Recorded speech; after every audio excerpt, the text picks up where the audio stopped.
Hi, my name is Kevin Laskowski. I'm priest in charge here at St. John's Episcopal Church in Centerville, Virginia, and I'm inviting you to Summer with the Psalms. Each Thursday night in August at 7 p.m., a small group gathers here in the church, along with a group online via Zoom, to discuss a single psalm from one of the Book of Psalms 5 collections. This past Thursday, we looked at Psalm 80. Psalm 80 is a community petition that pleads to the God of armies, the God, Lord of hosts, the Lord of creation and history, to restore the community under threat from foreign powers. In our tradition, it's used during the season of Advent, that 4 weeks before Christmas, that anticipates Jesus Christ's birth and return in glory. It's marked by profound imagery of God as a shepherd, God as a warrior. There's an image of bread of tears, indeed bowls of tears that God has made God's people eat and drink in their time of suffering. And then there's an extended metaphor of the nation of Israel, God's people, as a vine, a precious vine that God took out of Egypt, transplanted to the promised land, and nurtured. And the psalmist asks, in the midst of great suffering and anxiety, why God would go to all of that trouble of liberating God's own people, only to see them threatened and perhaps destroyed. It's a song of Advent, of really the in-between time, the time between our sufferings and perhaps when it gets worse, but also our sufferings and when God comes and intervenes and we can make sense of it all. So much of our theology is about making sense of things, about seeing God's plan and purpose beneath our sufferings and trials. It's about teasing out causes and justifying the way things are. But there has to be a place for a theology of spirituality, of not justifying that time, but speaking to it and living in it. Because there's a time between a disaster and when we figured out the causes of the disaster. There's a time between calamity and loss and when we can look back on that and see how we might have grown or the good that might have come out of it.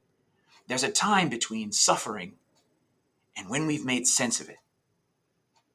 And Psalm 80 is living into that in-between space. It's a space where we can ask difficult questions and tell the truth of our situation and our shared condition.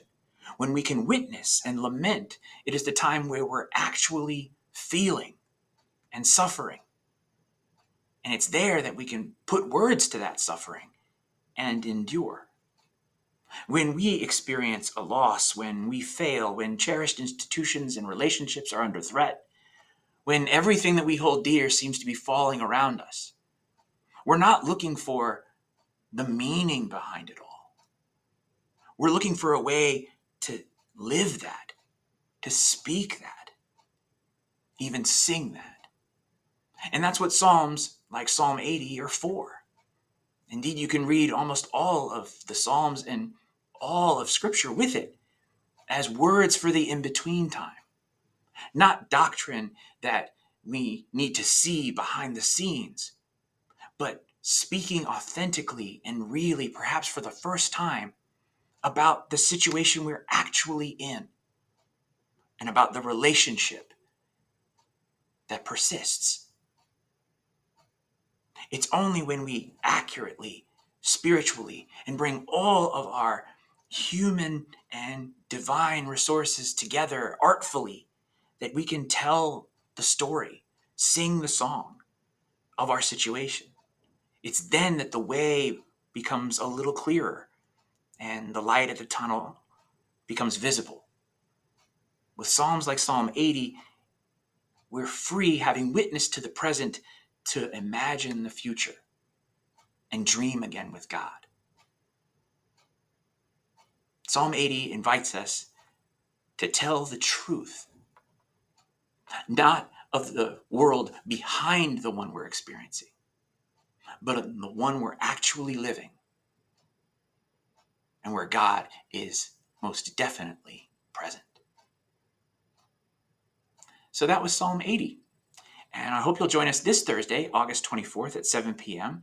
Registration link is in the description for an examination of Psalm 94, a plea to the God of vengeance. It's an exciting and dangerous psalm. I hope we will see you on Thursday. Take care.